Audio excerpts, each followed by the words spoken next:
श्रीचैतन्यमनोभीष्टं स्थापितं येन भूतले स्वयं रूपकदा मह्यं ददाति स्वपदान्तिकं वाञ्छाकल्पतरुभ्यश्च कृपासिन्धुभ्य एव च पतितानां पावनेभ्यो वैष्णवेभ्यो नमो नमः।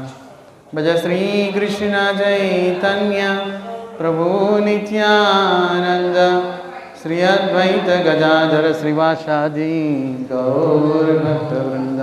हरे कृष्ण कृष्ण कृष्ण हरे हरे, हरे राम राम राम हरे हरे। हरे कृष्ण कृष्ण कृष्ण हरे हरे, हरे राम राम राम हरे हरे। हरि ओम तत्सत्। श्री श्री राधा गोपीनाथ स्वामी, श्रीमद चैतन्य महाप्रभुल वाరు, श्रीमती राधाराणी, श्री गोदा రంగనాథులు, శ్రీల గురుదేవులు శ్రీల ప్రభుపాదుల వారు, పూజ్యపత్రిధన స్వామి భక్తి కంకణ వనదేవ మహారాజు, అనంతకోటి వైష్ణవుల యొక్క విశేషమైన అనుగ్రహం వలన అత్యంత పవిత్రమైన ఈ ధనుర్మాసంలో శ్రీ ఆండాల అమ్మవారు ప్రసాదించిన శ్రీ తిరుపావై గురించి ప్రవచించడానికి, మాకు శ్రవణం చేయడానికి మీ అందరికీ కూడా ఈ సద్భాగ్యం కలుగుతుంది. హరే కృష్ణ. ఆండాల్ తిరువడిగలే శరణం, నీలా తుంగస్తనగిరి తటి సుప్తముద్బోధ్య కృష్ణం పారార్ధ్యం స్వం శృతిశతశిరా సిద్ధవద్యాపయంతి స్వోచ్చిష్టాయాం స్రజనిగలితం యాబలాత్కృత్య భుంక్తే గోదా తస్యై నమ ఇదమిదం భూయ ఏవాస్తు భూయః. గోదా తస్యై నమ ఇదమిదం భూయ ఏవాస్తు భూయః. ఆండాల్ తిరువడిగలే శరణం. ఈరోజు 10వ పాసురం, 28వ పేజీ.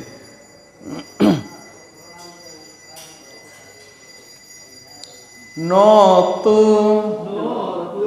నోతు నోతు చువర్కం చువర్కం చువర్కం చువర్కం పుగుగిన్రా పుగుగిన్రా పుగుగిన్రా అమ్మనాయ్ అమ్మనాయ్ అమ్మనాయ్ మాతముం మాతముం మాతముం తారారో తారారో వాసల్ వాసల్ తిరువాధార్ తిరువాధార్ తిరువాధార్ నాత్తతులాయ్ నాత్తతులాయ్ నాత్తతులాయ్ ముడి ముడి ముడి నారాయణన్ నారాయణన్ నారాయణన్ నమ్మాల్ నమ్మాల్ నమ్మాల్ నమ్మాల్ పోత్తప్పరై తరుం పోత్తప్పరై తరుం పోత్తప్పరై తరుం పుణ్యనాల్ పుణ్యనాల్ పుణ్యనాల్ పండు వరుణాల్ పండు వరుణాల్ పండు వరుణాల్ கூத்தத்தின் கூத்தத்தின் கூத்தத்தின் வாய் வீழந்த வாய் வீழந்த வாய் வீழந்த கும்பகர்ணனும் கும்பகர்ணனும் கும்பகர்ணனும் தோத்து முனக்கே தோத்து முனக்கே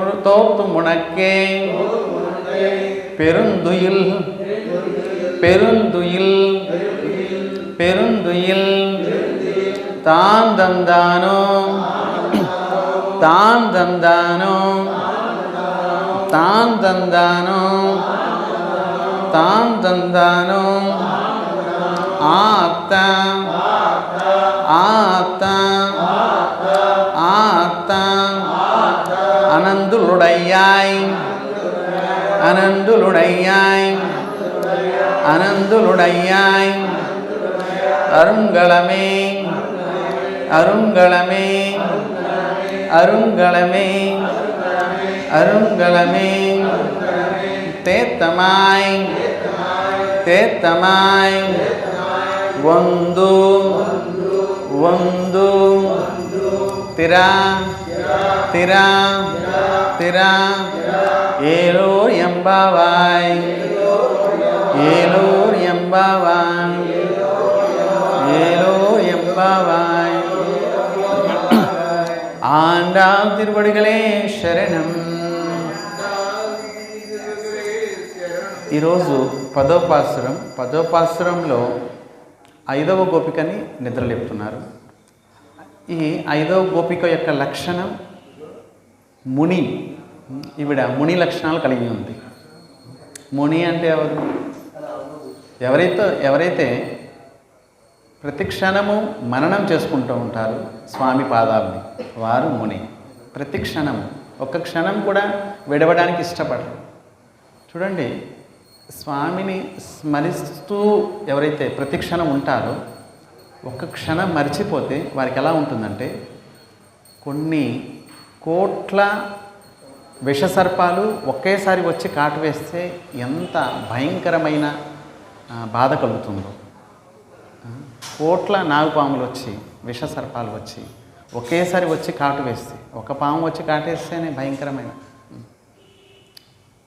కోట్ల నాగుపాములు ఒకేసారి వచ్చి కాటు వేస్తే ఎంత బాధ కలుగుతుందో, భగవంతుడి యొక్క కథ నుంచి విచ్ఛేదమైనప్పుడు, భగవంతుడి నామం నుంచి విచ్ఛేదమైనప్పుడు, భగవంతుడి దర్శనం నుంచి విచ్ఛేదమైనప్పుడు, భగవంతుని స్మరణ నుండి విచ్ఛేదమైనప్పుడు, ఆటంకం కలిగినప్పుడు, భక్తిలో ఆటంకం కలిగినప్పుడు, ఇలా కలగగానే వారికి అనిపిస్తుంది కొన్ని వేల కోట్ల పాములు వచ్చి ఒకేసారి కాటు వేసి ఎంత బాధ కలుగుతుందో అంత బాధ కలుగుతుంది ఆ వ్యక్తికి. ఎవరైతే ఈ దర్శనంలో, కథలో, నామంలో రుచి కలిగింది ఆ వ్యక్తి ఉండలేడు అసలు.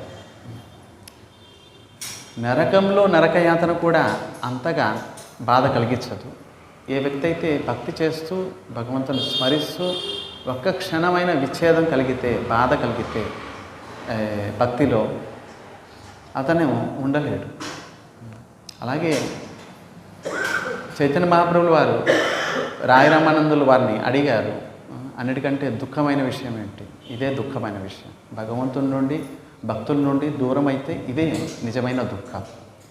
కోన్ దుఃఖ వడో, ఈ సంసారంలో, ఈ జగత్తులో అన్నిటికంటే దుఃఖం ఏంటి అని అడిగారు చైతన్య మహాప్రభు వారు. అన్నిటికంటే దుఃఖం భక్తుల నుండి, భగవంతుని నుండి దూరం అయిపోతే, వారి స్మరణ నుండి, వారి నామం నుండి దూరం అయిపోతే అదే అన్నిటికంటే దుఃఖం. అంతకంటే దుఃఖమైన విషయం ఇంకొకటి లేదు ఈ సంసారంలో, ఈ జగత్తులో. అందుకే భక్తులు అభక్తుల నుండి చాలా దూరంగా ఉంటారు. అభక్తుల నుండి ఎంత దూరం ఉంటే అంత మంచిది. ఎందుకంటే భగవంతుని విస్మరణ చేసేస్తుంది. ఆ భక్తుల సాంగత్యం ఒక్క క్షణం చాలండి, పతనం కావడానికి ఒక్క క్షణం చాలు. రోజులు తరబడి, నెలల తరబడి ఆ భక్తుల సాంగత్యంలో ఉండాల్సిన అవసరం లేదు. ఒక్క క్షణం చాలు పతనం కావడానికి. చూడండి, జడభరతుడు అన్నీ వదిలేశాడు. ఈ భారతదేశానికి భారతదేశము అనే పేరు ఎలా వచ్చింది? భరతుడు అనే మహారాజు పరిపాలించాడు. ఎవరైతే వృషభదేవుడి యొక్క పెద్ద కుమారుడు. భారతదేశం అనే పేరు వచ్చిందంటే ఎంత గొప్ప మహారాజు ఆయన. సర్వాన్ని వదిలేశాడు. భార్యని, పిల్లల్ని, మొత్తం భరతవర్షాన్ని వదిలేశాడు. అన్నీ వదిలేసి వెళ్ళి భజన చేయడానికి వెళ్ళారు. భజన చేస్తున్నారు. చిన్న భగవంతుడు గోపాలు చెల్లి కృష్ణుడు పెట్టుకున్నాడు, సేవ చేసుకుంటున్నాడు. ప్రతిరోజు ఉదయం లేవడం, స్నానం చేయడం, స్వామికి స్నానం చేయించడం, మాల తయారు చేయడం, అడవిలో దొరికే ఆ పుష్పాలతోటి, ఆ తులసితోటి, ఈ విధంగా రోజంతా కూడా కీర్తన చేయడం, హరికథ, తనకు తానే చెప్పుకోవడం, తనకు తానే వినడం. మరి ఇంకొకరు ఉంటే కాస్త సమయం నష్టం కావచ్చు, ఇంకొకరు పక్కన ఉంటే సమయం నష్టం కావచ్చు. భజన అనేది ఒక్కరే చేయాలి. సాంగత్యం అనేది భక్తులతోటి, భజన చేయడానికి ఒక్కరే. సాంగత్యం భక్తులతోటి ఉండాలి. మరి సాంగత్యం, భగవంతుని విషయాలు తెలియాలంటే సాంగత్యం చేయాలి, తప్పదు. కానీ భజన చేయడానికి ఏకాంతం ఒక్కరే ఉండాలి. ఇంకా రెండో వ్యక్తి ఉండకూడదు. ఎలా చేతికేసుకునే గాజులు, ఒకే గాజు ఉంటే శబ్దమే రాదు. 2 గాజుల కంటే ఇంకా ఎక్కువ ఉన్నా, 2 కంటే ఎక్కువ ఉన్నా శబ్దం వస్తుంది. కనుక భగవంతుని భజన నుండి విచ్ఛేదం అయితే చాలా దుఃఖకరమైన, బాధాకరమైన విషయం. సరే, ఈ ముని సతతం మననం చేసేవారిని ముని అంటారు. ఈ 5వ గోపిక ముని లక్షణాలు కలిగింది. ఈవిడ సతతం కృష్ణుడిని స్మరిస్తూనే ఉంటుంది ఎక్కడున్నా సరే. ఈవిడ సరే, నోత్తు, ఫస్ట్ ఆండాళ్ గోష్ఠి ఇవన్నీ నోత్తు అంటూ సంబోధించారు. ఎందుకంటే ఇంతగా నోములు నోచుకున్నావు, శ్రీకృష్ణుడి యొక్క పొరుగింట్లోనే ఉంటున్నావు, దరిదాపుల్లోనే ఉంటున్నావు. నువ్వు ఉండే నివాస స్థానం శ్రీకృష్ణుడికి పొరుగింటిది దగ్గరలోనే ఉంటున్నావు. కనుక ఎంతో నోము నోచుకుంటే కానీ ఇటువంటి భాగ్యం లభించదు. మేము చాలా దూరం నుంచి వస్తున్నాము, అంత దూరం నుంచి వస్తున్నాము, నువ్వు పక్కనే ఉన్నావు, నీకు ఇంకా ఎన్నో నోములు నేర్చుకుంటే కానీ శ్రీకృష్ణుడికి పక్కన ఉన్నావు, పొరుగింట్లో ఉన్నావు అని సంబోధిస్తున్నారు. చువర్కం పొగుగిన్రా, శ్రీకృష్ణుడే నీ వద్ద ఉన్నట్లుగా నువ్వు నిద్రపోతున్నావు. ఎంతగా నిద్రపోతున్నావు నువ్వు, శ్రీకృష్ణుడే పక్కనున్నాడు, ఇంకా లేయాల్సిన అవసరం లేదు, వ్రతం చేయాల్సిన అవసరం లేదు అంటూ ఇంతగా నిద్రలో జారుకున్నావు. ఈ నిద్ర అనేది సుఖవంతమైన నిద్ర. ఈ సుఖమైన నిద్ర అనేది కృష్ణుడిని స్మరిస్తూ పొందే సుఖమైన నిద్ర. ఈ సుఖమైన నిద్ర విషయాల్ని భోగిస్తూ కృష్ణుడిని విస్మరించే సుఖం, ఆ సుఖం కాదు. కృష్ణుడిని స్మరిస్తూ కృష్ణానుభావంలో, కృష్ణ భక్తి రసభావంలో భావితమయ్యి మునుగుతూ తేలుతూ కళ్ళు మూసుకొని కృష్ణుడిని స్మరించే నిద్ర ఈ నిద్ర. అందుకే అత్యంత సుఖమైన నిద్ర. అటువంటి నిద్రను నువ్వు పొందుతున్నావు. అమ్మనాయ్, యజమానురాలా, నిజానికి మా అందరికి కూడా నువ్వు లీడర్వి, యజమానురాలివి. నువ్వు లేకుండా మేము వ్రతం చేస్తామా, స్నానం చేస్తామా, కృష్ణుడి దగ్గరికి వెళ్తామా? నువ్వు లేకుండా మేమేం చెయ్యము. అమ్మనాయ్, ఓ యజమానురాలా, అదృష్టవంతురాలా, నిజంగా అదృష్టవంతురాలు విను. మాత్తమం తారారు, కనీసం మాట్లాడు ఒకసారి. వాసలు తెరవాధారు, తలుపులు తెరువు ఒకసారి. మేము వచ్చామందరం కలిసి, ఒకసారి తలుపులైనా తెరువు, ఒకసారి మాట్లాడనన్నా మాట్లాడు. నాత్తు తులాయి ముడి, అత్యంత పవిత్రమైన తులసి దళాలని ఎవరైతే ధరిస్తారో మెడలో, తల మీద, సర్వాంగాలలో తులసి ఉంటుంది స్వామికి. పాదాల దగ్గర నుంచి మరి నెత్తి మీద వరకు సర్వాంగాలు తులసి ఉంటుంది. తులసి ప్రియ. తులసి కృష్ణుడిని అందరూ ప్రేమిస్తారు, కానీ కృష్ణుడు తులసిని ప్రేమిస్తాడు. అందుకే తులసి ప్రియ. కనుక నాతో తులాయి ముడి, తులసి దళాన్ని ఎప్పుడు సదా ధరించి ఉంటాడు. శయనించేటప్పుడు కూడా తులసి దళాలు ఎప్పుడు ఉంటాయి. నారాయణన్, చూడండి అద్భుతం. నారాయణన్ అనే పేరుతోటి మరి ఎవరైనా ఎప్పుడు తులసిని నిత్యం ధరించి ఉంటారు? నారాయణుడు, కృష్ణుడు, రాముడు. ఆయన నమ్మాల్ పొత్తప్పరై తరుము. మరి అటువంటి నారాయణుడు సర్వంతర్యామి. ఎవరయ్యా ఆయన? దేవతలకు కూడా అందనివాడు స్వామి. సర్వంతర్యామి. నారాయణుడు అనే అర్థం ఏంటి? నారాయణుడు అంటే అంతా వ్యాపించి ఉంటాడు, ఆయనే నారాయణుడు. నార అంటే నీరు, అయనం అంటే శయనించి ఉంటారు, నీటిలో శయనించి ఉంటారు, పాలకడలో శయనించి ఉంటారు. మరి ఆయన నారాయణుడు. మరి సర్వాంతర్యామి అన్నిట్లో వ్యాపించి ఉంటాడు, కానీ దేవతలు కూడా అందడు.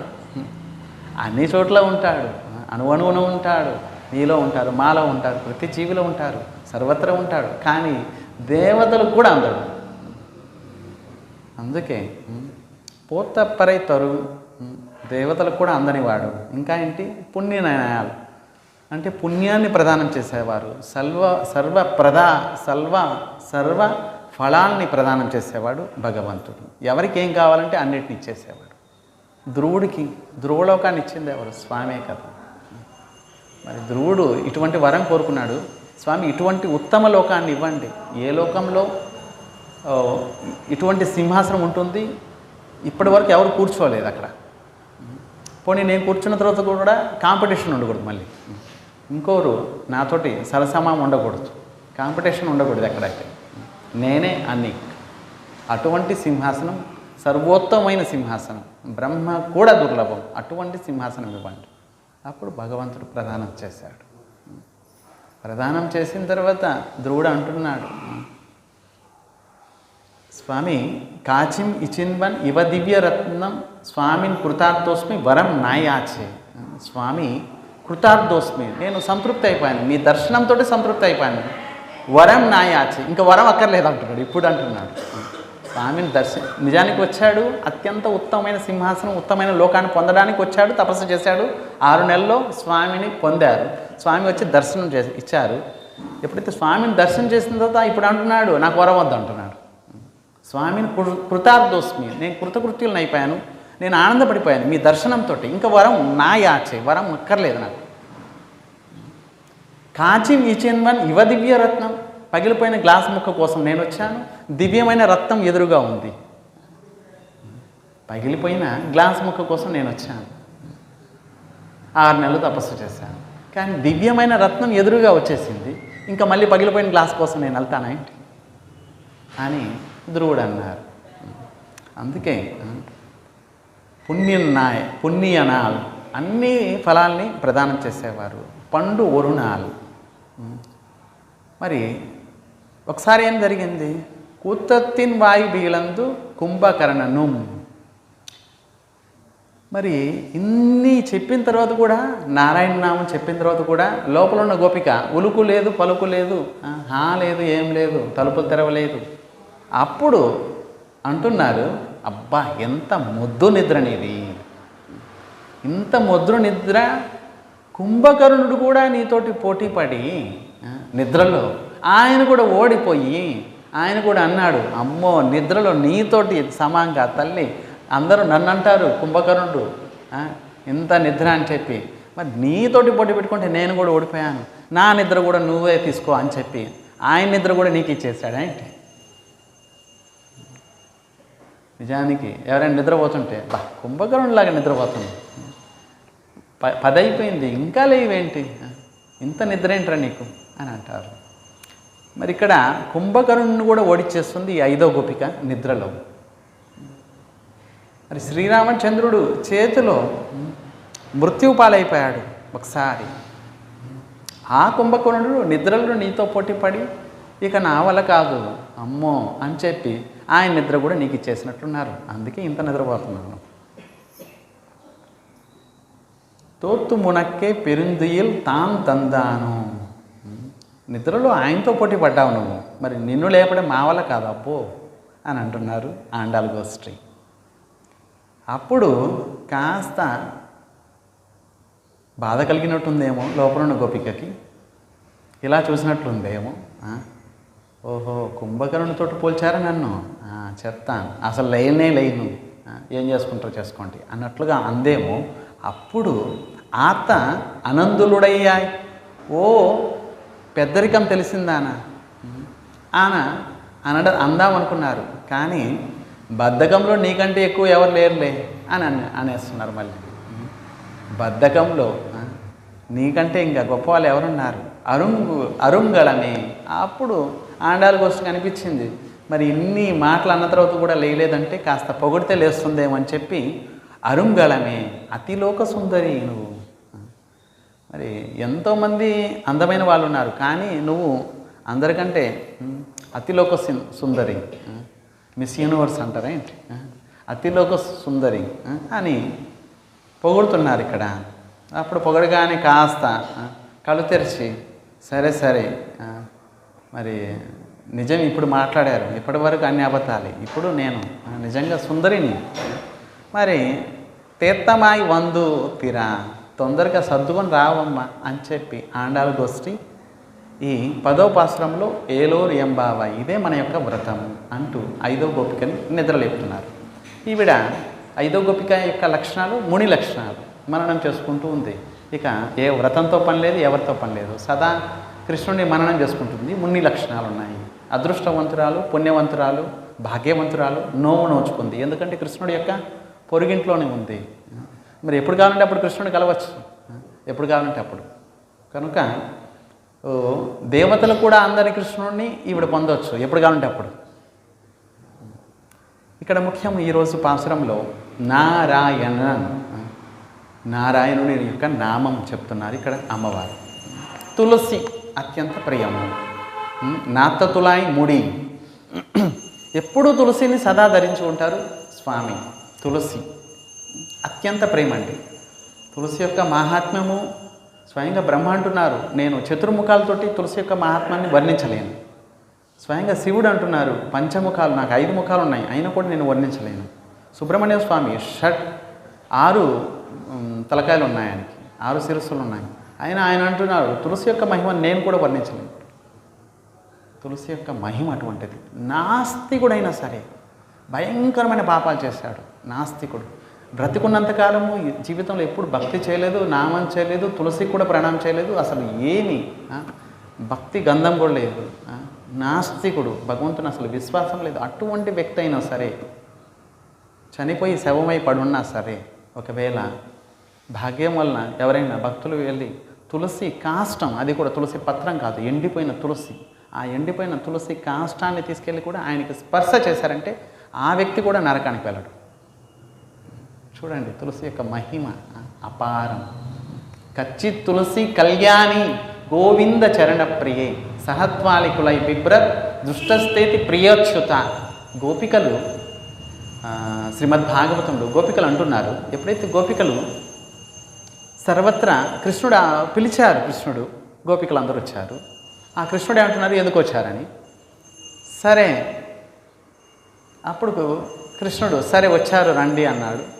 అప్పుడు గోపికలు అనుకున్నారు, రండి అంటున్నారంటే మేమెంతో భాగ్యవంతులము, మేమెంతో సౌందర్యవంతులము, అందుకే కృష్ణుడు మా సౌందర్యానికి ఇష్టపడి పిలిచారు అని అనుకున్నారు.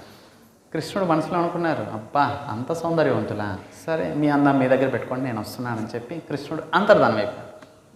అంతర్ధానం అయిపోయిన తర్వాత ఇప్పుడు తెలుస్తుంది వారికి, బాగా పేదవాళ్ళు, కట్టిక పేదవాళ్ళు, ₹1 కూడా లేదు, ఉన్నట్టుండి వచ్చేసినాయి కోట్ల రూపాయలు వచ్చేస్తాయి. ఎంత ఆనందపడిపోతాడు. ఆ కోట్ల రూపాయలు క్షణంలో మాయమైపోయాయి అనుకున్నాను. మరి ఎంత బాధపడతాడు వాడు, ఎంతో బాధపడతాడు. వీళ్ళ దగ్గర కృష్ణుడు లేడు, కృష్ణుడు వచ్చాడు, కృష్ణుడు అంతర్ధానం అయిపోయాడు. ఇప్పుడు ధనం లభించింది, మళ్ళీ ఉన్నట్టుండి అంతర్ధానం అయిపోయింది. వీళ్ళకి ఎంత దుఃఖం కలుగుతుంది. గోపికలకి చాలా దుఃఖపడిపోయారు, ఏడ్చారు, చెట్లు పుట్లు పట్టుకొని ఏడ్చారు. అడవులన్నీ తిరిగారు, అన్ని వనాలు తిరిగారు. రాత్రి 12 సమయంలో అన్ని వనాలు తిరుగుతున్నాడు కృష్ణుడి కోసం. విష సర్పాలు ఉంటాయి, మరి భయంకరమైన మృగాలు ఉంటాయి, అయినా లెక్క చేయటం లేదు. కాస్త ఎండబడింది, వర్షం పడిందంటే ఈరోజు ఏం మందిరం వెళ్తాంలే అని అనిపిస్తుంది. కానీ గోపికలు లెక్క చేయడం లేదు. కృష్ణుడిని మరి తప్పించిపోయారు, ఏడుస్తున్నారు. ఎప్పుడైతే దారిలో వెళ్ళేటప్పుడు తులసిని చూశారు, తులసి మొక్కను చూశారు. తులసి మొక్కను చూడగానే వీరందరూ ప్రణామం చేశారు తులసికి. కచ్చిత్ తులసి కళ్యాణి, ఓయ్ కళ్యాణి, కళ్యాణం చేసేది తులసి. ఎవరికైనా సరే ఆ వ్యక్తి ఎవరనేది చూడదన్నమాట. వాడు నాస్తికుడా, వాడు అభక్తుడా, వాడు ఎటువంటి వాడు, దుష్టుడా, మూర్ఖుడా, అవేం చూడదు తులసి. అందరికీ కళ్యాణం చేస్తుంది. ఎలా నిప్పు ముట్టుకునే వాళ్ళని చూడదు, ఎవరు ముట్టుకున్నా కాల్చేస్తుంది నిప్పు. చిన్నపిల్లవాడు పట్టుకున్నాడా, పెద్దవాడు పట్టుకున్నాడా, తెలిసి పట్టుకున్నాడా, తెలియక పట్టుకున్నాడా, పొరపాటున పట్టుకున్నాడా, అవేమైనా చూస్తుంది ఏంటి? మరి ఎవరు పట్టుకున్నా కాల్చేస్తుంది. అలాగే తులసి కూడా కళ్యాణం చేసేది, అందరికి కళ్యాణం చేస్తుంది. అందుకే ఇక్కడ కళ్యాణి అని అన్నారు గోపికలు. కచ్చిత్ తులసి కళ్యాణి గోవింద చరణ ప్రియ. ఎప్పుడు గోవిందుని యొక్క చరణాలు నీకు ప్రియము, ఎప్పుడు చరణాలకు అంటిపెట్టుకొని ఉంటావు కదా నువ్వు. సహత్వానికులై బిభ్ర దృష్టస్థితి ప్రియచ్యుత. మరి అచ్యుతుడు కృష్ణుడు ఎక్కడికి వెళ్ళాడో నీకు తెలియకుండా ఉంటుందా? ఎప్పుడు చరణాల దగ్గరే ఉంటావు కదా. మరి ఆయన ఎక్కడైనా వెళ్ళాలంటే చరణాలతోటే వెళ్తాడు కదా. మరి చరణాల దగ్గర అంటిపెట్టుకున్నామంటే నీకు తెలియకుండా ఎలా వెళ్తాడు అని చెప్పి గోపికలు తులసీదేవిని అడుగుతున్నారు. నీకు ఖచ్చితంగా తెలుసు, చెప్పు ఒకసారి కృష్ణుడు ఎక్కడికి వెళ్ళారు. వెంటనే ఇంకో గోపిక అంటుంది, భలేదా అని తులసి ఎప్పుడైనా నీకు దారి చెప్తుందా ఏంటి? మరి సవతులు అవుతాం కదా. ఆవిడ భార్య, కృష్ణుడికి భార్య, ఒక భార్య తన భర్తకి ఇంకొక ఆవిడ్ని భార్యగా అంగీకరిస్తుంది ఎప్పుడేమైనా? ఎప్పుడూ అంగీకరించదు. బ్రతికినంతకాలం ఎప్పుడూ అంగీకరించదు. పొరపాటున తన భర్త ఎవరైనా కాస్త చూశాడంటే ఈవిడ ప్రాణం తోడేస్తుంది. మరి అలాంటప్పుడు భార్యగా అంగీకరిస్తుందా ఏంటి? మరి తులసి ఆయనకి ప్రియము, మరి ఆయన భార్య మనల్ని అంగీకరిస్తుందా ఏంటి? భలేదాన్ని తులసిని అడిగావు అని అంటుంది ఇంకొక గోపిక. కనుక ఇక్కడ నాతతులై ముడి, తులసి ఎప్పుడు సదా సర్వదా అంటిపెట్టుకుంటుంది. లక్ష్మి చంచల, అంటే ఆవిడ యొక్క స్వభావము చంచలమైన స్వభావం లక్ష్మిది. అయినా కూడా నారాయణ పాదాలని అంటిపెట్టుకొని సేవ చేస్తూ ఉంటుంది. ఒక్కొక్కసారి తన భక్తుల్ని అనుగ్రహించడానికి అప్పుడప్పుడు వెళ్తూ ఉంటుంది లక్ష్మీదేవి. కానీ తులసీదేవి సదా సర్వదా భగవంతుడి చరణాల్లో అంటిపెట్టుకొని ఉంటుంది. ఆవిడ ఇంకెక్కడికి వెళ్తుంది. స్వయంగా రాధారాణియే తులసీదేవిని అనుగ్రహించి, నువ్వు నిజానికి ఆవిడ ఒక సఖి, తులసీదేవి అనేది ఒక సఖి.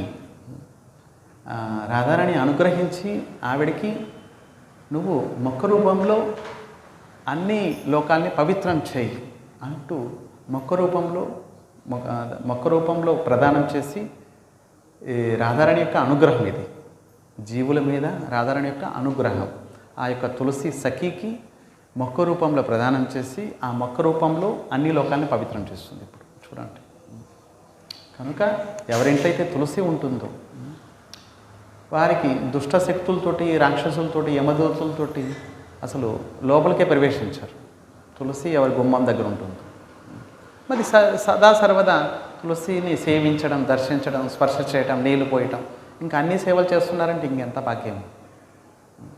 కనుక అన్ని పూజలకి, విష్ణు పూజలన్నిటికీ కూడా తులసి లేకుండా ఏ పూజ లేదు, ఏం లేదు. కనుక తులసి ఉండాలి, ఇంట్లో ఉండాలి, ఒంట్లో ఉండాలి, అన్నిట్లో ఉండాలి. తులసిని ధరించాలి. తులసిని ధరించకుండా కృష్ణ భక్తిలో, విష్ణు భక్తిలో ముందుకెళ్ళడం అసంభవం. తులసి అనుగ్రహం లేకుండా, తులసిని ఆశ్రయం తీసుకోకుండా ఒక వ్యక్తి భక్తి చేయడం అసంభవం.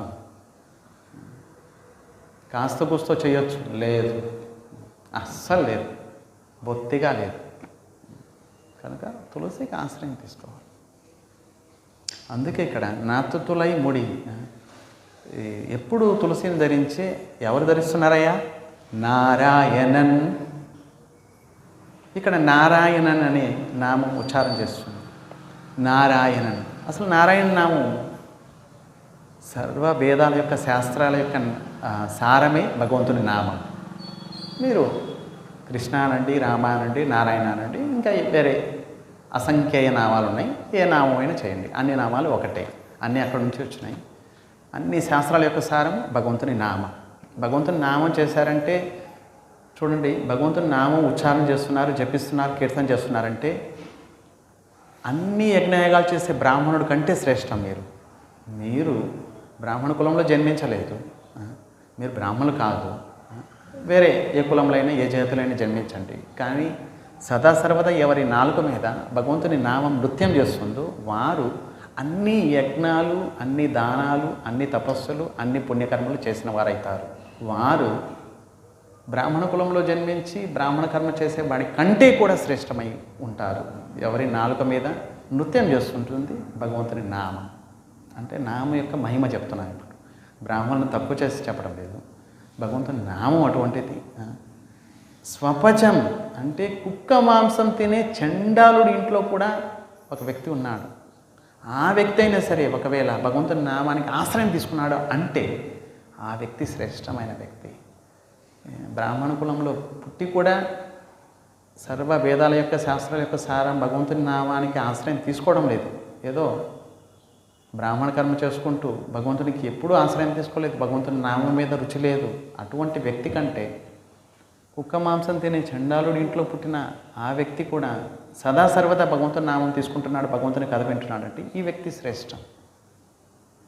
స్వపచ్యమపి గరిష్టం అన్న భాగవతం శ్లోకం. గరిష్టం అంటే శ్రేష్టం. స్వపచం కుక్క మాంసం తినే చండాలుడి ఇంట్లో ఉన్నవారు ఆయన కూడా భగవంతుని నామం తీసుకుంటున్నాడంటే శ్రేష్టమే. అందుకే నారాయణ నామం చూడండి, నారాయణ నామం ఎలా వచ్చింది అసలు. ఇంతకుముందు శాస్త్రాల్లో ఇంతకుముందు కాలంలో ఒక 1000 సంవత్సరాల క్రితం మాట చెప్తున్నాను. కేవలము పెద్ద పెద్ద గొప్పవారు, బ్రాహ్మణులు, సర్వశాస్త్రాలు తెలిసిన వారు, వారు మాత్రమే రహస్యంగా భగవంతుని నామం చేసేవారు, ఉచ్చారణ చేసేవారు కాదు. రహస్యంగా ఇంట్లో చేసుకునేవారు.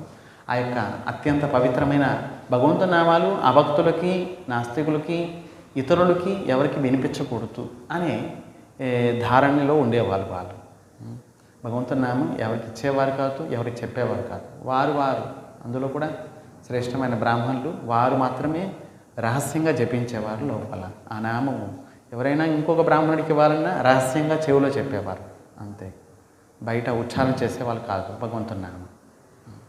అలా ఉండేది పరిస్థితి. ఎప్పుడైతే స్వయంగా శేషావతారం, లక్ష్మణుడి యొక్క అవతారం శ్రీపాద రామానుజాచార్యులు వారు వచ్చారు ఈ పృథ్వీకి, ఈ నారాయణ నామం ఇవ్వడానికే వచ్చారు. ఆయన నారాయణన్ ఈ నారాయణ నామం ఇవ్వడానికే వచ్చారు. ఆండాళ్ళు తల్లి మొక్కు తీర్చడానికి వచ్చారు ఆయన.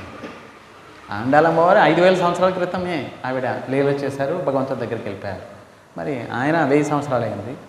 రామానుజాచార్యులు వారు వచ్చి అమ్మగారు మొక్కు తీర్చడానికి మళ్ళీ శ్రీవిల్లిపుత్తూరు వెళ్ళి పాయసం భోగం పెట్టారు వటపత్ర స్థాయికి. మరి ఆయనే అందరికీ ప్రకాశం చేశారు నారాయణ నామం. ఎప్పుడైతే పరిస్థితి ఇలా ఏర్పడింది రామానుజాచార్యులు ఉన్నప్పుడు, యామనాచార్యులు వారు గురువు గారు ఆయన అప్రకటమయ్యారు, భగవంతుని పరంపదం వెళ్ళిపోయారు, ఇంకెవరు లేరు అప్పుడు. తర్వాత కాంచీపురుణుడు అనే ఇంకొక గురువుగారు ఉన్నారు. గురువుగారు ఎక్కడ కాంచీపురంలో. రామానుజాచార్యులు వారు వెళ్ళారు, అయ్యా భగవంతుని నామం మంత్రం పొందాలనుకుంటున్నాను, ఇవ్వండి. అప్పుడు కాంచీపురంలో నిజంగా తక్కువ జాతి కులంలో జన్మించారు, కానీ భగవంతుడి యొక్క విశుద్ధమైన భక్తుడు. వరదరాచార్యులతోటి, వరదరాజు స్వామితోటి మాట్లాడతారు ఆయన, కాంచీపురుణుడు అనే ఒక భక్తుడు. అందుకే రామానుజాచార్యులు వారు ఆయనకి ప్రణామం చేస్తారు. రామానుజాచార్యులు వారు బ్రాహ్మణ కులంలో జన్మించారు, బ్రాహ్మణులు అయినా కూడా తక్కువ కులంలో జన్మించిన కాంచీపురుణుడు ఆయన్ని గురువుగా అంగీకరించారు. వరదరాజు స్వామితోటి ఎలా మనం మాట్లాడుకుంటున్నాం అలా మాట్లాడేవారు. అంటే ఎంత గొప్ప భక్తుడో చూడండి. ఒక్కోసారి ఏదైనా ప్రశ్నలు రామానుజాచార్యులు వాళ్ళు అడిగితే ఒకసారి మీ స్వామిని అడిగి చెప్పండి అని అడిగేవారు. అప్పుడు ఈయన వెళ్ళి వరదరాజు స్వామితోటి అడిగేవారు, ఈ ప్రశ్న ఇలా రామానుజాచార్యులు వారు అడుగుతున్నారు, ఈ ప్రశ్న సమాధానం ఏంటి అని అనేవారు. ఆయన చెప్పే సమాధానం ఈయన మళ్ళీ వెళ్ళి రామానుజాచార్యులు వారు చెప్పేవారు. అంటే ఎంత గొప్ప భక్తులు చూడండి. ఒకసారి రామానుజాచార్యులు వారు అన్నారు, అయ్యా నాకు రహస్యమైన మంత్రం ఇవ్వండి. ఏ రహస్యమైతే శాస్త్రాల్లో సారమైన మంత్రం, ఇప్పటి వరకు ఎవరు ఆ రహస్యాన్ని బయటపెట్టలేదు, అటువంటి మంత్రం నాకు ఇవ్వండి అని అన్నారు. అప్పుడు కాంచీపురంలో అన్నారు, నేను వరదరాజు స్వామితోటి అడుగుతాను, ఒకవేళ ఆయన అంటే నీకు ఇస్తాను అని అన్నారు. వెళ్ళి అడిగారు. వరదరాజు స్వామి ఏమన్నారు, స్వామి అయ్యా ఇప్పుడు ప్రస్తుతము ఒక గురువుగారు ఉన్నారు, ఎవరైతే ఈ రహస్యం తెలిసిన ఆయన, మంత్ర రహస్యం తెలిసిన ఆయన ఒక్క ఆయన ఉన్నారు. ఎవరాయన? గోష్ఠిపూర్ణుడు అనే ఆయన. ఆయన దగ్గరికి వెళ్ళి రామానుజాచార్యులు వారు ప్రయత్నిస్తే ఆయన దగ్గర మంత్రం తీసుకుంటే అప్పుడు మంత్ర ఫలితం లభిస్తుంది అని చెప్పారు స్వామి. అప్పుడు కాంచీపురుణుడు చెప్పారు, రామానుజాచార్యులు వారు వెళ్ళారు. గోష్ఠిపూర్ణుడి దగ్గరికి వెతుకుతూ వెళ్ళారు. ప్రణామం చేశారు. స్వామి రహస్య మంత్రం ఇవ్వండి. గోష్ఠిపూర్ణుడు అన్నారు, ఇప్పుడు నేను కాస్త పనిలో ఉన్నాను, మీరు తర్వాత రండి అని అన్నారు. రామానుజాచార్యులు వారు వెళ్ళారు. కొన్ని రోజుల తర్వాత మళ్ళీ వచ్చారు రామానుజాచార్యులు. మళ్ళీ స్వామి రహస్య మంత్రం ఇస్తానన్నారు, ఇవ్వండి. లేదు, ఇప్పుడు పక్కూరికి వెళ్తున్నాను, తర్వాత రండి అని అన్నారు. ఇలా ఒకసారి కాదు, 2 సార్లు కాదు, 18 సార్లు 18 సార్లు రామానుజాచార్యులు వారు వచ్చారు, కాలు చేతులు పట్టుకునేవారు. కానీ గోష్ఠిపూర్ణుడు ఈ రహస్య మంత్రాన్ని ఇచ్చేవారే కాదు. లేదు, తర్వాత ఇప్పుడు కుదరదు అని చెప్పి ఏదో ఒకటి మాట చెప్పేసి పంపించేసేవారు. కానీ ఇప్పుడు ఈ రోజుల్లో అలా కాదు. గురుగారు వెంట పడతారు శిష్యుడి వెంట. అది శిష్యుడు, స్వామి తర్వాత చూద్దాం, ఇప్పుడే ఎందుకు, 1 సంవత్సరం నేను చూస్తాను, మీకంటే గొప్ప గురువుగారులు ఎవరైనా ఉంటే చూస్తాను, తర్వాత చూస్తాను. గురువుగారు వెంట పడతారు శిష్యుడి వెంట. మంత్రం తీసుకోండి, వచ్చేసేయండి అని. మరి ఆ రోజుల్లో శిష్యుడు వెంట పడేవారు. 18 సార్లు రిజెక్ట్ చేశాడు గోష్ఠిపూర్ణుడు రామానుజాచార్యుల వారిని. స్వయంగా శేషావతారము రామానుజాచార్యుల వారిని నీకు ఇవ్వను పో అని చెప్పి, తర్వాత చూద్దాంలే పో అని చెప్పి వెలగొట్టేశారు 18 సార్లు. అయినా కూడా పట్టు వదలలేదు రామానుజాచార్యుల వారు. మీ దగ్గరే తీసుకుంటాను, 4 రోజుల తర్వాత అయినా సరే, 4 నెలల తర్వాత అయినా సరే, 4 సంవత్సరాల తర్వాత అయినా సరే మళ్ళీ వస్తాను, మళ్ళీ మిమ్మల్ని అడుగుతాను అని చెప్పి వెళ్ళేవారు ప్రతిసారి. ఒకసారి ఏం జరిగింది, గోష్ఠిపూర్ణుడు తన శిష్యులతోటి, 100,000 మంది శిష్యులు ఉన్నారు, అందరితో కలిసి కావేరి నది ఒడ్డున వెళ్తూ ఉన్నారు. వెళ్తూ ఉంటే భయంకరమైన ఎండాకాలం, కావేరి నది ఒడ్డున ఇసుక రేణువులు పడున్నాయి. మరి ఆ భయంకరమైన ఎండ వేడికి ఇసుక రేణువులు బాగా తప్పించిపోయాయి, కాలిపోయాయి. అంటే ఎంత భయంకరమైన ఇసుక రేణువులు, ఎంత పైన ఎండ, ఈ ఇసుక రేణువులు రోజంతా ఎండ వల్ల. మధ్యాహ్నం 12 గంటల సమయంలో రామానుజాచార్యులు వారు అటునుంచి వస్తున్నారు. ఎప్పుడైతే గురుగారిని చూశారు, ఇంకా ఈయన మంత్రం ఇవ్వలేదు, ఆయన గురుగారే. ఎప్పుడైతే గురుగారిని చూశారు, చూడగానే సాష్టాంగ ప్రణామం చేశారు. చూడండి, కాళ్ళు బొబ్బలు కట్టిపోతాయి, అంత భయంకరమైన ఆ వేడికి. ఆ భయంకరమైన తప్పించిపోయిన ఆ ఇసుక రేణువులు ఆయన సాష్టాంగ ప్రణామం చేశారు. పైన ఎండ, కింద ఎండ.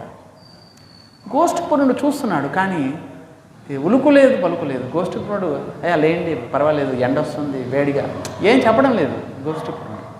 మరి రామానుజాచార్యులు వారు సాష్టాంగ ప్రణామం చేశారు. ఆయన గురుగారు చెప్తే కదా లేచేది, చెప్పకపోతే ఎందుకు లేస్తాం అన్నట్లుగా అలాగే ఉన్నారు. అంత భయంకరమైన వేడి, తప్పించిపోతుంది. అప్పుడు గోష్ఠిపూర్ణుని యొక్క శిష్యులు ఉన్నారు వెనక, వాళ్ళు చూసి వాళ్ళ హృదయంలో దయ వచ్చేసింది. అది ఇంత భయంకరమైన, ఇప్పుడు కాళ్ళు కాల్చి బొబ్బలు వచ్చేస్తున్నాయి. అందరూ పాదుకలు ధరించారు, పాదుకలు ధరించే అందరూ వచ్చారు. మరి ఇంత అసలు పైన ఉత్తరయం కూడా లేదు, ఒక ధోతియం ఉంది, ఉత్తరయం లేదు. సాష్టాంగ ప్రణామం చేశారు. కాలిపోతున్నాయి, బొబ్బలు కట్టుకుపోతున్నాయి. అప్పుడు శిష్యులు గురుగారికి అన్నారు, గురుగారు ఒకసారి లేయమని చెప్పండి, మీరు చెప్పండి అని చెప్పి అన్నారు. అప్పుడు గురుగారు గోష్ఠిపూర్ణుడు సరే అని చెప్పి అప్పుడు లేయమని పైకి లేపారు.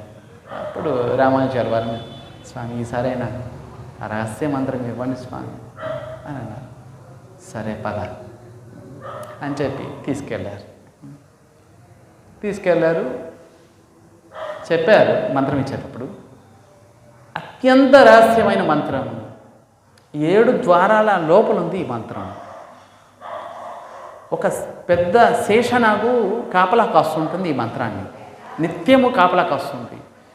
అభక్తులు, దుష్టులు, శక్తుల నుండి దూరం ఉంది ఈ మంత్రము. అటువంటి వ్యక్తులకి చెవుల్లో కూడా సోకదు ఈ మంత్రము, దూరంగా ఉంటుంది, అభక్తుల నుండి దూరంగా ఉంటుంది.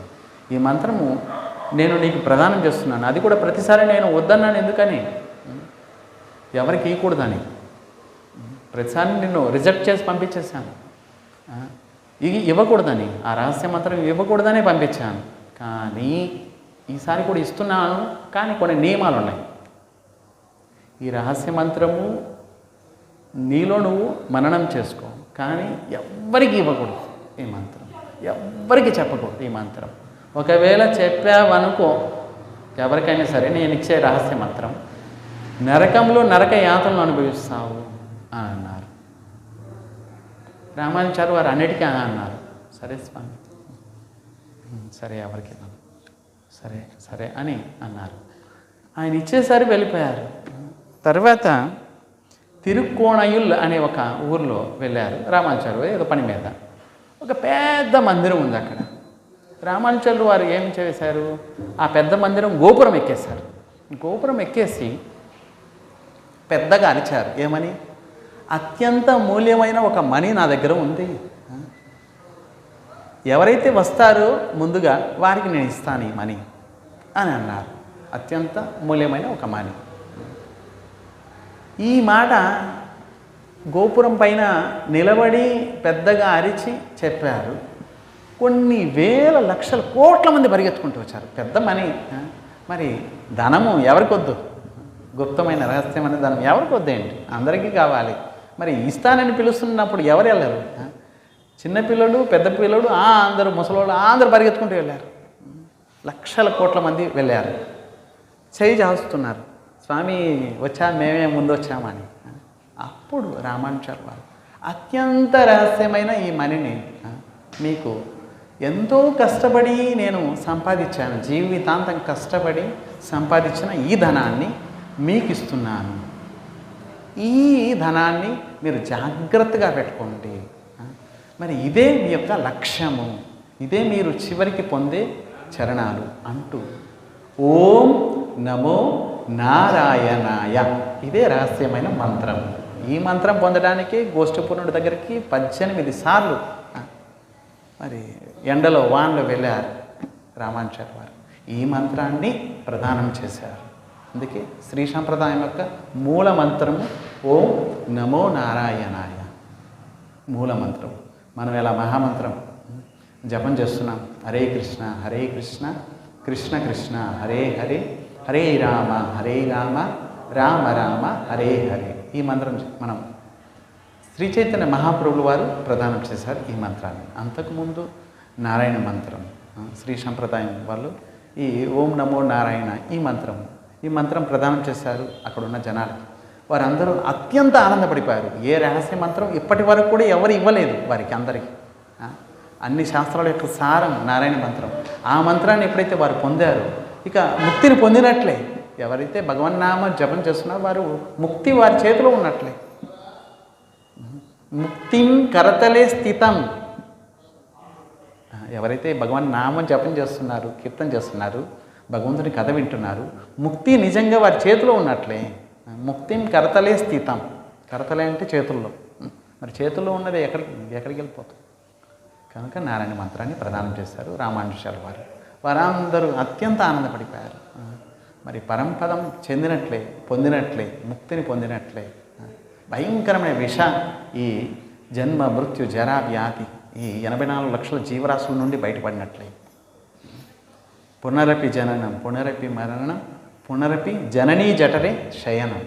అందులో నుంచి బయటపడినట్లు కదా, ఈ చక్రం నుండి బయటపడినట్లే కదా నారాయణ మంత్రం పొందితే. అందరూ అత్యంత ఆనందపడిపోయి నిజంగా ఈ మనీ ఖర్చు అయిపోతుంది, ఖర్చు పెట్టుకుంటే ఖర్చు అయిపోతుంది. ధనం అనేది భౌతిక ధనం అనేది ఖర్చు అయిపోతుంటుంది. ఖర్చు పెట్టుకోకపోయినా మీరు దాచుకుంటే దొంగలు వచ్చి మరి దొంగలిస్తారు. మరి పోయేటప్పుడు మీరు ఎప్పుడు పోతారని చెప్పి మీ యొక్క పిల్లలు కూడా ఎదురు చూస్తారు. ఇంకా వీడు దాచిపెట్టుకున్నాడేంటి, ఎప్పుడు పోతాడని చెప్పి పిల్లలు ఎదురు చూస్తారు. కానీ ఈ ధనము ఏ ధనమైతే మనం పొందాం, భక్తి అనే ధనాన్ని, నాము అనే ధనాన్ని, హరికథ అనే ధనాన్ని, ఈ ధనానికి ఎప్పుడు వడ్డీ పెరుగుతూనే ఉంటుంది. కానీ మరి దొంగలు మరి దొంగిలించలేరు, మరి ఇంకెవరు దోచుకోలేరు, పోనీ ట్యాక్సీ రూపంలో గవర్నమెంట్ కూడా తీసుకోలేదు. మరి ఈ జన్మ నుంచి ఏ జన్మకి ఎక్కడికి వెళ్ళినా కూడా ఈ ధనం అనేది మనతోటే వస్తుంటుంది. ఇంకా వడ్డీకి పెరుగుతూ ఉంటుంది, తరగదు ఎప్పుడు కూడా. అటువంటి ధనమే ఈ ధనం. భగవాన్ నారాయణన్ అని అంటున్నారు. ఇక కుంభకరునితో పోల్చారు, బద్ధకంతో పోల్చారు అన్నీ చెప్పిన తర్వాత అప్పుడు అరుంగళమే అంటూ అతిలోక సుందరి నువ్వు నిజంగా అంటూ బోధించేసరికి ఆవిడ కాస్త వచ్చేసింది, బయటకు వచ్చేసింది. సో ఇంతటితోటి 5వ గోపికని ఆండాల్ గోష్ఠి వారు తమతో పాటు తీసుకొని బయలుదేరారు. రేపు 11వ పాసురం చెప్పుకుంటాం. ఒకసారి భగవన్నామం చెప్పుకోండి. మనం శ్రీ శ్రీనివాస శ్రీ వెంకటేశ భక్తవత్సల భాగవత ప్రియా నిత్య నిర్మలా నీలమేఘ శ్యామ పురాణ పురుష పుండరీకాక్ష గోవింద గోవింద.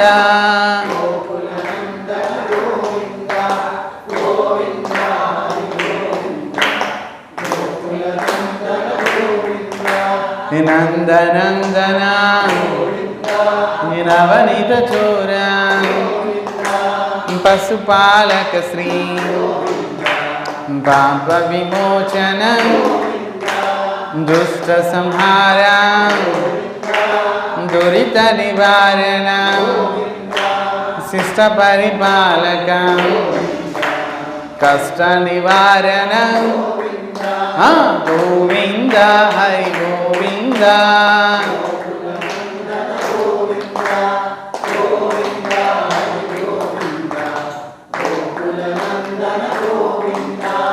వజ్రముకుటధర వరాహమూర్తి గోపీజనలుల గోవర్ధనోద్ధర దశరథనందన దశముఖమర్దన పక్షివాహన పాండవా ప్రియా గోవింద గోవింద.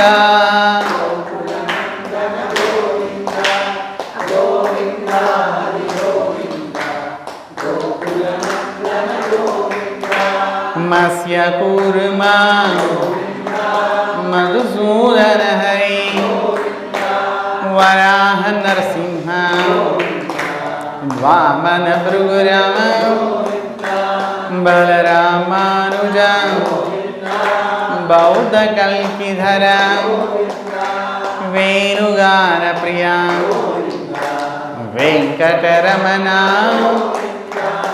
గోవింద హరి గోవింద.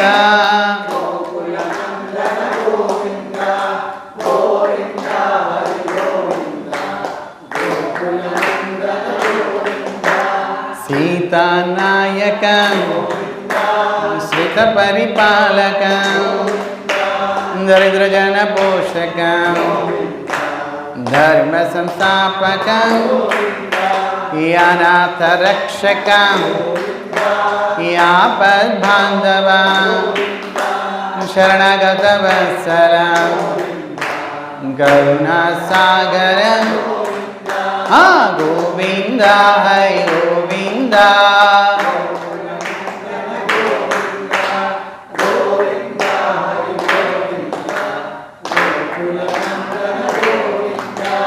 కమలదలాక్ష గామిత బలద పాప వినాశక పాహి పురారి శ్రీముద్రాంకిత శ్రీవత్సాంకిత ధరణీ నాయక దినకర తేజ గోవింద హరి గోవింద.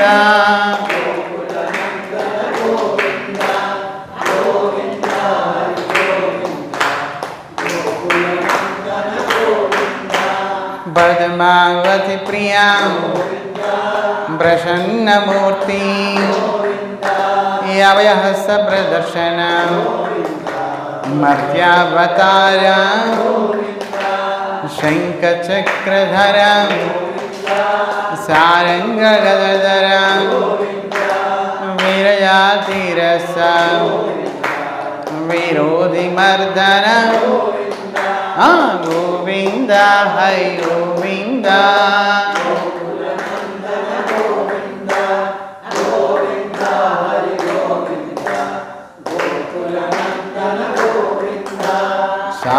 शालिग्रामधरं सहस्रनामा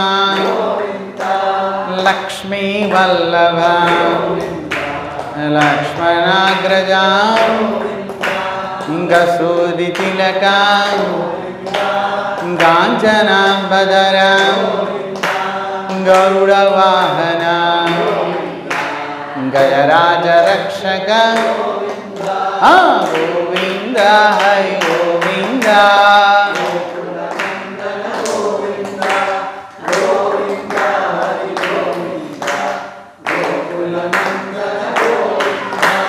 वानरसेविता वारिधि वंदना ఏడు కొండలవాడ ఏకస్వరూపా శ్రీరామకృష్ణ రఘుకులనందన ప్రత్యక్ష దేవా పరమదయాకర గోవింద హరి గోవింద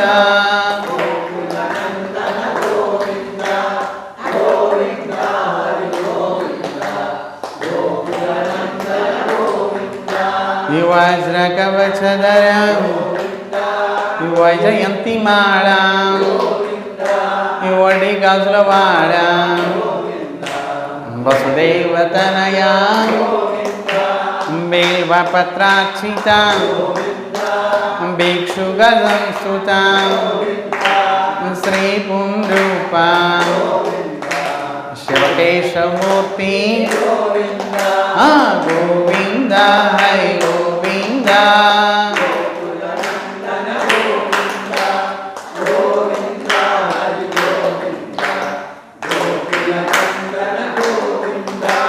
బ్రహ్మాండ రూపా భక్త రక్షక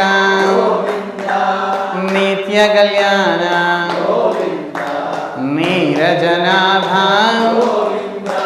యాతిరామ ప్రియా హరి సర్వోత్తమ జనార్దన మూర్తి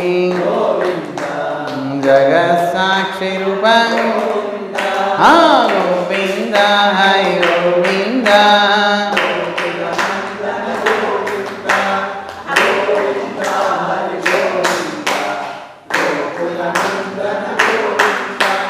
అభిషేక ప్రియా యా పరివారణ రత్న కిరీట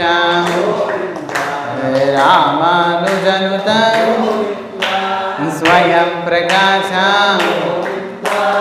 ఆశ్రిత పక్ష నిత్య శుభప్రద నిఖిల లోకేశ గోవింద హరి గోవింద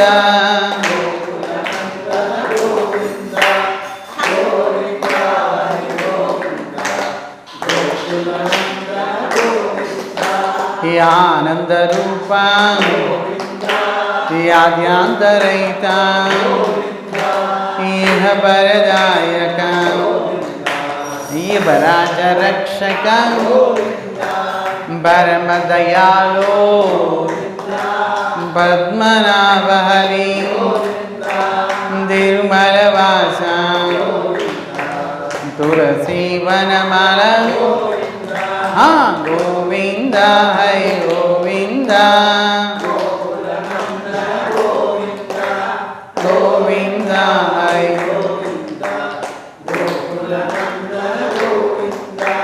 శేషాద్రి నిలయా శేషసాయిని శ్రీ శ్రీనివాస శ్రీ వెంకటేశ గోవింద హరి గోవింద